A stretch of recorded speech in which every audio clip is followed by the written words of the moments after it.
Você já sentiu um peso por conta de alguma coisa errada que fez? Sentiu culpado e não conseguiu conviver com isso?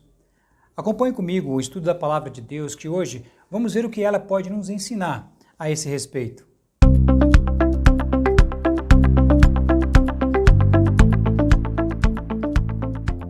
No Evangelho de João, capítulo 8, a partir do verso 2, diz assim: E pela manhã cedo voltou para o templo, e o povo todo vinha ter com ele, e assentando-se, os ensinava. E os escribas e fariseus trouxeram-lhe uma mulher apanhada em adultério, e pondo-a no meio, disseram: Mestre, esta mulher foi apanhada no próprio ato, adulterando. E na lei nos mandou Moisés que as tais sejam apedrejadas. Tu, pois, que dizes? Isso diziam eles, tentando, para que tivessem de que o acusar. Mas Jesus, inclinando-se, escrevia com o dedo na terra. E como insistissem, perguntando-lhe, endireitou-se e disse-lhes: Aquele que dentre vós está sem pecado, seja o primeiro que atire pedra contra ela. E tornando a inclinar-se, escrevia na terra. Quando ouviram isso, saíram um, a começar pelos mais velhos até os últimos. Ficaram só Jesus e a mulher, que estava no meio. No verso 10 diz: E, endireitando-se Jesus, e não vendo ninguém mais do que a mulher, disse-lhe: Mulher, onde estão aqueles teus acusadores? Ninguém te condenou? E ela disse: Ninguém, Senhor. E disse-lhe Jesus: Nem eu tampouco te condeno. Vai-te e não peques mais. Não é difícil pecar. Não é difícil mentir, adulterar, exceder-se no namoro, ser desonesto, ceder à lascívia, maldizer, magoar, quebrar promessas e render-se a um vício. Difícil é conviver com a culpa que o pecado traz para nós. Diante da culpa, temos várias reações. Nos escondemos, como fez Adão, ficamos bravos, como Caim, fugimos, como Moisés, e às vezes enlouquecemos, como Saul, choramos, como Pedro, e às vezes chegamos ao extremo, como Judas, que procurou a sua própria morte.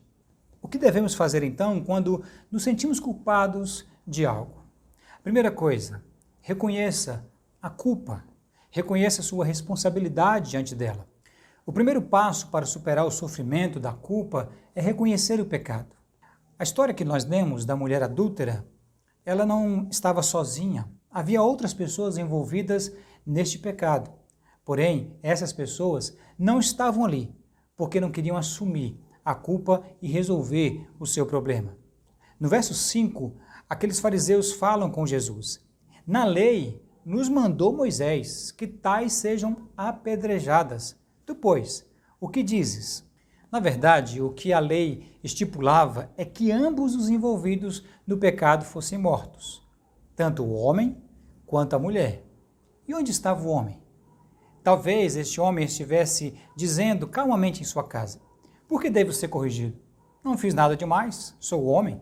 E dos homens se esperam coisas assim, desse tipo. As mulheres, sim, devem ser recatadas, fiéis. É ela que cedeu. Eu não tive culpa. Talvez ele negasse qualquer culpa para si mesmo, privando assim também de qualquer perdão.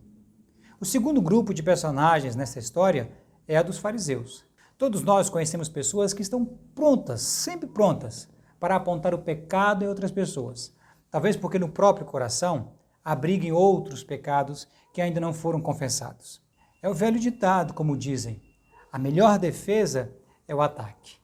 Foi assim no primeiro sentimento de culpa registrado na Bíblia.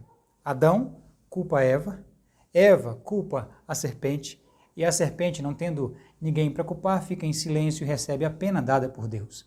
Eles estavam prontos a matar aquela mulher apenas para culpar Jesus. Na verdade, eles queriam que o coração de Jesus ficasse igual ao deles, cheio de maldade, cheio de culpa, por estar fazendo algo de errado, por estar pecando. Quando inventamos desculpas para o nosso comportamento, ele fica endurecido.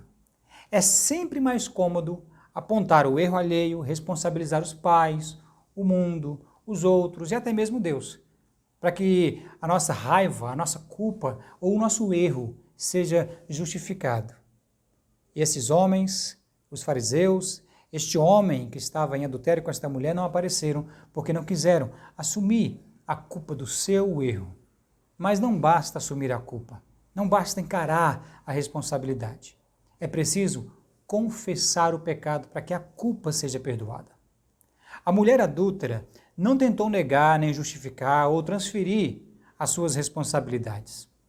Ela fez o que Provérbios 28:13 diz: o que encobre as transgressões nunca prosperará, mas o que as confessa e deixa alcançará misericórdia. Você já experimentou o poder libertador da confissão? Se não, eu te convido a experimentar. Um peso de nossas costas podem sair apenas quando nós confessamos as nossas culpas, os nossos pecados ao Senhor nosso Deus. Em 1 João, capítulo 1, no verso 9, diz assim: se confessarmos os nossos pecados, Ele é fiel e justo para nos perdoar os pecados e nos purificar de toda injustiça. A única forma libertadora de sermos curados da culpa é confessando ela. Em Romanos 8, no verso 1, diz: portanto agora nenhuma condenação há para aqueles que estão em Cristo Jesus, que não andam segundo a carne, mas segundo o Espírito.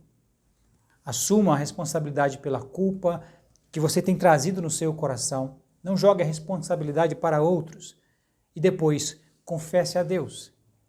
E além de assumir e confessar, você precisa receber este perdão que vem dos céus. Certas pessoas têm uma sensibilidade, uma consciência hipersensível. Elas têm muita dificuldade de sentirem que foram perdoadas por Deus. Porque no fundo, não aceitam que a solução para o sentimento da culpa esteja apenas na confissão e no reconhecimento desse pecado e no recebimento do perdão de Deus. Acham que é preciso fazer alguma coisa. Pagar uma penitência, sofrer um castigo de Deus, ser vítima de alguma desgraça ou ficar sofrendo o resto da vida para pagar aquilo que fez. Não querem ficar devendo a Deus. Os seres humanos, de certa forma, aprenderam isso. Temos que pagar pelo que nós fizemos. Muita gente não entende como Deus pode perdoar o pior de todos os assassinos sem pedir nada em troca, sem castigá-lo. Jesus disse para aquela mulher: nem tampouco eu te condeno. Vai e não peques mais. As palavras de Jesus produziram cura instantânea no coração daquela mulher. Não precisou pagar nada. Em Miqueias, no capítulo 7, no verso 18 e 19, diz assim: quem é Deus semelhante a ti, que perdoa a iniquidade e que passa por cima da rebelião do restante da sua herança?